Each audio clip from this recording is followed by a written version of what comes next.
मोदी जी 5 साल के लिए नौकर रखे थे आप, हमने 5 साल के लिए नौकर, और आप इस काबिल नहीं है उस कुर्सी के पे बैठने के लिए। एसपी साहब पकड़िए उस मंत्री को जिसकी जिम्मेवारी बनती है नकल रोकना, पकड़िए उस मुख्यमंत्री को जिसकी जिम्मेवारी बनती है इंक्वायरी करवा करके उसको सजा दिलवाना। भेज दो रिपोर्ट अपने आकाओं को कि इस प्रदेश का किसान किसी के सामने झुकने वाला नहीं है। आज तिरंगा यात्रा कौन निकाला हमें जान लेना चाहिए। वो आरएसएस के लोग जो 40 और 45 साल तक आरएसएस के दफ्तर के ऊपर तिरंगा नहीं लगाते थे, आज भी कुरुक्षेत्र का विधायक तिरंगे के ऊपर पैर रख के चलता है। हरियाणा प्रदेश के अंदर जातिवाद के नाम पर ये लोग आए। आज हमारा आंदोलन 8 महीने से ज्यादा समय हो चुका है और आज आंदोलन की स्थिति क्या है? 8 महीने से ज्यादा समय होने के बावजूद भी केंद्र के अंदर बैठी मोटी चमड़ी की सरकार आज तक किसान के साथ बात करना पसंद नहीं करती। आज भी हमारी कमजोरियां ढूंढने की कोशिश कर रही है। आज भी भारत सरकार यह चाहती है कि किसानों के अंदर कहीं फूट पड़े। आज भी भारत सरकार यह चाहती है कि देश की जनता के अंदर धर्म और जाति के नाम पर दंगे करवाए जाएं।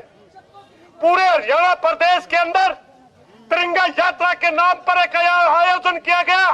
आज तिरंगा यात्रा कौन निकाला हमें जान लेना चाहिए। वो आरएसएस के लोग जो 40 और 45 साल तक आरएसएस के दफ्तर के ऊपर तिरंगा नहीं लगाते थे, तिरंगे का अपमान करते थे, आज भी कुरुक्षेत्र का विधायक तिरंगे के ऊपर पैर रख के चलता है। आज भी हिसार का विधायक बयान देता है कि तिरंगे का अपमान सबको करना चाहिए, क्योंकि वो 40-40 साल तक आरएसएस में काम करने वाले लोग हैं। उनके अंदर कूट कूट करके एक भावना भरी गई है। आरएसएस का एक मंत्र है, झूठ बोलो, बार बार बोलो, ऊंचे से बोलो, मात्र ये सिखाया जाता है। मूर्ख बना करके वोट लेने की नीति सिखाई जाती है। हरियाणा प्रदेश के अंदर जातिवाद के नाम पर ये लोग आए।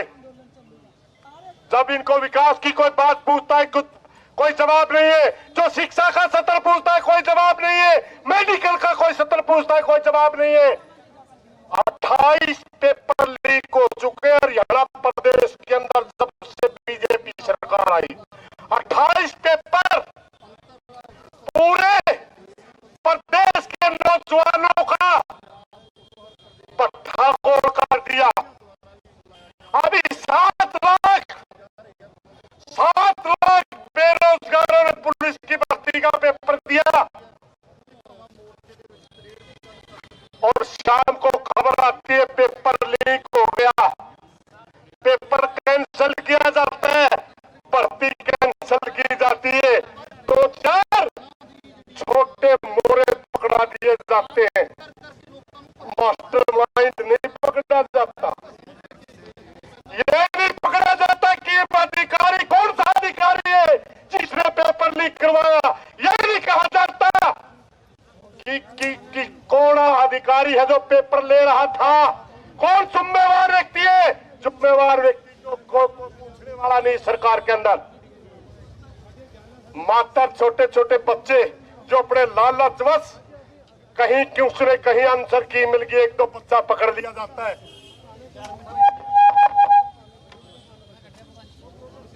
कुरुक्षेत्र का एसएसपी, कैथल का एसएसपी कुछ बच्चों को पकड़ कर अपनी छाती चौड़ी कर रहा है।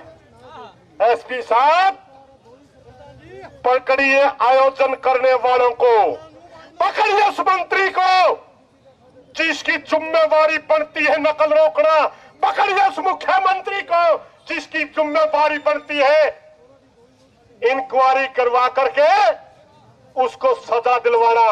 इस प्रदेश के अंदर चाहे आपका शराब का घोटाला हुआ, इस प्रदेश के अंदर चाहे आपका चीनी का घोटाला हुआ, इस प्रदेश के अंदर चाहे आपका भर्ती का घोटाला हुआ, इंक्वायरी करवाई जाती है। इंक्वायरी की रिपोर्ट आउट नहीं की जाती, क्योंकि इंक्वायरी की रिपोर्ट बताती है कि प्रदेश के अंदर बैठे ऊंचे ओहदे के अफसर और मंत्री इन्वॉल्व पाए जाते हैं। इंक्वायरी की रिपोर्ट कभी आउट नहीं की जाती। साहब का घोटाले की जहां तक बात है, जब पूरे प्रदेश के अंदर आदमी निकलने के ऊपर मोहताज था, लोगों को सब्जियां नहीं मिल रही थी, पीने का पानी की शॉर्टेज थी, शराब कहीं भी ले सकते थे और वो बहुत बड़ा बौखला चुके। क्यों करते हैं घटना? बहुत से साथी मेरे पूछ रहे थे कि यह घटना क्यों की, हिसार की घटना क्यों की, टोहरा की घटना क्यों की। ये प्रशासन देखना चाहता है कि क्या हरियाणा प्रदेश का किसान की इसी तरह की एकता। ये प्रशासन देखना चाहता है क्या हरियाणा का किसान लंबा आंदोलन की वजह से मायूस हो चुका है। मगर देख लो भाई, भेज दो रिपोर्ट अपने आकाओं को कि इस प्रदेश का किसान किसी के सामने झुकने वाला नहीं है। मोदी जी 5 साल के लिए नौकर रखे थे आप, हमने 5 साल के लिए नौकर। प्रजातंत्र के अंदर जनता मालिक होती है, वो अपना नौकर चुनती है 5 साल के लिए। अगर अच्छा काम करता है वरना गर्दन पकड़ के नीचे फेंक देती है। आप 5 साल के लिए नौकर रखे थे हमने और आप इस काबिल नहीं है उस कुर्सी के पे बैठने के लिए। बार बार झूठ बोलते हैं आप। आपने हमारे देश के प्रधानमंत्री की गद्दी को लज्जित किया है। आप किसान का अपमान करते, आप मजदूर का अपमान करते, आप कर्मचारी का अपमान करते, आप व्यापारी का अपमान करते, आप दुकानदार का अपमान करते। इस देश की जनता आपको अपना सेवक मानने से इनकार करती है। मोदी सरकार मुर्दाबाद। अगर हिम्मत है मोदी जी, अगर हिम्मत है Modi ji, right to recall का आप बिल ले रहे हैं बार बार, वो बिल ले आया, मैं वो बिल ले आया। राइट टू रिकॉल का बिल ले आइए, 6 महीने के अंदर धूल चटा के दिखा देंगे तेरे को। 6 महीने में एमपी नहीं रहेगा अगर राइट टू रिकॉल जाता है। मूर्ख समझता है इस देश की जनता को, जातीय नारे देता है।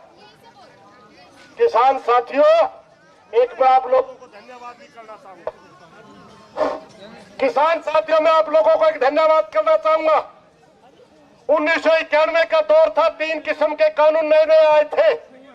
एक तो जो कानून हमारे ऊपर थोपा जा रहा है रिफॉर्म के नाम पर, पूरे देश को कंपनियों को बेचना। एक नई राजनीति का जन्म हुआ था जिसे कमंडल की राजनीति कहा जाता था, जो जातियों को ऊपर नीचे की बात करती थी, ओबीसी बीसी की बात करती थी। तीसरी राजनीति मंडल की राजनीति के नाम से रथ यात्रा निकाली थी अडवाणी ने। आज बीजेपी को आप लोगों ने धर्म की मंडल की राजनीति से निकाल करके, कमंडल की राजनीति से निकाल के मंडल की राजनीति में आपने झोंक दिया। आज मोदी का जो मंत्रिमंडल का गठन किया गया, उत्तर प्रदेश की जातियां देखी गई कि किस जाति का कौन मंत्री बनाना। ये पैटर्न तो कमंडल की राजनीति में नहीं था, तो मंडल की राजनीति में था। जब कोई साथी अपने पहचान के लिए ओबीसी के अधिकारों के लिए बोलता था, दलित के अधिकारों के लिए बोलता था, सिख के अधिकारों के लिए बोलता था, मुस्लिम अधिकारों के लिए बोलता था, या कोई एक्टिविस्ट इस देश को सेकुलर अधिकारों के लिए बोलता था, ये भारतीय जनता पार्टी के साथी उसको जातिवाद का टैग लगा करके बदनाम करते थे। आज आप क्या कर रहे हैं मोदी जी? आप बताइए क्या कर रहे हैं? क्यों छोटी कमंडल की राजनीति? क्या हिंदू मुस्लिम चलने वाला नहीं है? साथियों, किसान के बारे में इन्हें जानकारी नहीं है, किसान किसे कहते हैं। एक दिन मैं देख रहा था, मात्र हमारे को किसान मानता, मोदी किसी को किसान ही नहीं मानता, जो गेहूं और धान पैदा करते हैं। मोदी जी, किसान की डेफिनेशन समझिए, किसान किसे कहते हैं? किसान उसे कहा जाता है जो वायु, जल और भूमि की सहायता से किसी भी तरह का उत्पादन करता, उसे किसान कहा जाता है।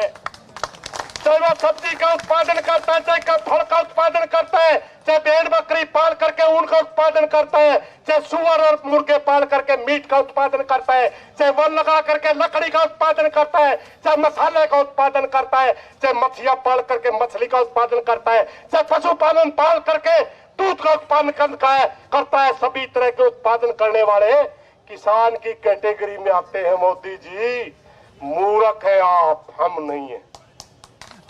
हमें वो समझाने की कोशिश मत करिए, कहते हैं ओपन मार्केट से भला होगा। 70% आज भी किसान का उत्पादन ओपन मार्केट में बिकता है। हमें पता है ओपन मार्केट का नफे का और नुकसान का। पागल ना बनाइए, मूर्ख बनाने की कोशिश मत करिए। उगता आगे बहुत से साथी कहते इस किसान आंदोलन ने प्राप्त किया। इस किसान आंदोलन ने वो प्राप्त किया, मैं आपको बता दूं। मोदी ब्रांड बनाने के लिए भारत सरकार का 6,800 करोड़ रुपया लगा दिया गया, मात्र एक बात पूरे देश को बताने के लिए कि मोदी है तो मुमकिन है। और इस किसान आंदोलन ने मोदी की पोल खोल दी।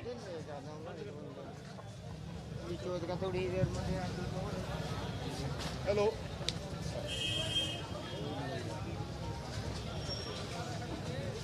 प्रशासन ध्यान दे भाई।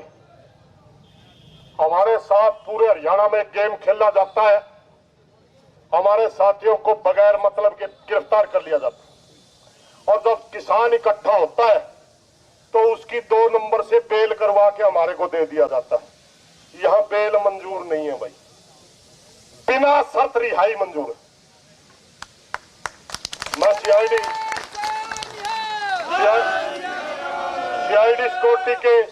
सिक्योरिटी के साथियों के द्वारा सरकार को मैसेज देना चाहता हूं, क्योंकि सीआईडी सिक्योरिटी सरकार की आंख नाक कान होती है। वो अपने आकाओं को बता दो, या हम किसी की बेल नहीं लेंगे, क्योंकि हमारा कसूर ही नहीं है। बेल किस बात की? बेल का मतलब होता है कसूर को एक तरह से ये मान लेना कि हाँ मैं कोर्ट में डिफेंड करूंगा, मगर हम तो जनता में डिफेंड कर रहे हैं। भाई हमारा कसूर बताइए, वरना छोड़िए, हमारा कसूर नहीं है, इसलिए कोई बेल नहीं करवाएंगे भाई, बिना शर्त रिहाई करें। साथियों, मैं आप लोगों को बता रहा था, मैं आप लोगों को एक बात बता रहा था, कह रहे थे कि आंदोलन में बहुत लंबा समय लग गया। लंबा समय ये लग रहा है भाई, एक अहंकारी राजा का अहंकार हमारे बीच में आ गया। 6,800 करोड़ रुपए मात्र मोदी ब्रांड लगाने के लिए टैक्स पेयर का पैसा बर्बाद कर दिया गया। सारी मीडिया खरीद ली गई। साथी जी कर दो, मैं बोलने के लिए थोड़ा तैयार हूं, कोई इनको आंगली ला दे, मेरा बस की बात को नहीं है। सुनो एक मिनट सरदार जी, यही तो चक्कर है मेरा। मैं सिंगू वो स्टेज पे भी 5 या 7 दिन में बोलने जाता हूँ, क्योंकि सरदार भाइयों की आदत तो पाछे तो बड़ा सा कुर्ता खींच ले, मैं खींच क्यों कराए अपना कमरा में आके बैठ जाओ, मैं जानता ही नहीं। 6,800 करोड़ रुपया थोड़ी रकम नहीं होती साथियों। हरियाणा प्रदेश के सारे किसानों का आपका कर्जा निकाल के देखिए कितना है। पूरे भारतवर्ष के अंदर मात्र 12 लाख करोड़ का कर्जा किसान के ऊपर है, जिसमें से 7 लाख करोड़ का कर्जा एग्रो इंडस्ट्री का है, जिसके शुगर मिल के नाम से, दाल प्लांट के नाम से उद्योगपति ही लेते हैं, प्रोसेसिंग प्लांट के नाम से उद्योगपति लेते हैं। पूरे भारतवर्ष के किसान के ऊपर मात्र 5 लाख करोड़ का कर्जा है, और उद्योगपतियों का जब से मोदी आई 10 लाख करोड़ का कर्जा एनपीए में डाल दिया गया, पट्टे खाते डाल दिया गया। हमारे से दुगनी रकम उन चंद आदमियों की छोड़ दी गई। और एक शर्म की बात है भाई, छोटी सी बात है मगर सच्चाई है। हम हरियाणा के, हरियाणा में नौजवान जो पैदा होता है वो सोचता है मैं अपने देश का नाम कैसे रोशन करूं।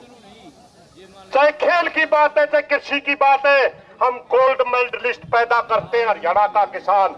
और गुजरात में जो पैदा होता है वो स्कीम ये लगाता है कि मैं बैंक को कैसे लूटूं। जितने बैंक के लुटेरे हुए सारे गुजराती। और हमारे यहाँ 20-20 साल तक मेहनत करके गोल्ड लाते हैं हमारे बच्चे। उनके लिए पूरे हरियाणा प्रदेश के किसानों की तरफ से सलूट करता हूं, धन्यवाद करता हूं। किसान साथियों, अंकारी का अंकारा में हमारे बीच में आया हुआ। मोदी कहता है इतना पैसा लगा करके मोदी ब्रांड बनाएगा, और किसानों ने आकर के ये बता दिया कि ये लोग माफिया दातर और जातियों धर्म से बात करते हैं। उत्तर प्रदेश में गया था, कहता था मैं मां गंगा ने बुलाया। उस गंगा के अंदर लाखों लाशें सड़ रही थी, लाखों लाशें, कोई शर्म नहीं आई। एक बयान आता है, मैं देश नहीं बिकने दूंगा। रेल बेच दी, बेल बेच दी, सेल बेच दी, हवाई अड्डे बेच दिए, बंदरगाह बेच दिया, आपका कृषि का व्यापार बेच दिया, आपकी विदेश नीति अमेरिका चलाता, आपकी वर्ल्ड बैंक अर्थनीति सारी की सारी वर्ल्ड बैंक चलाता। पल्ले क्या है तेरे पे, पल्ले क्या है? देश नहीं बिकने दूंगा। सारा देश बेच के खा गया। मोदी वो बात जरूर करता है जो ये कहता नहीं करूंगा, और जो ये नहीं कहता वो भी करता है। ये भारतीय जनता पार्टी का भी पीएम नहीं है, देश की जनता का भी पीएम नहीं है। ये मात्र उद्योगपतियों का पीएम है, मल्टीनेशनल कंपनीज का पीएम है।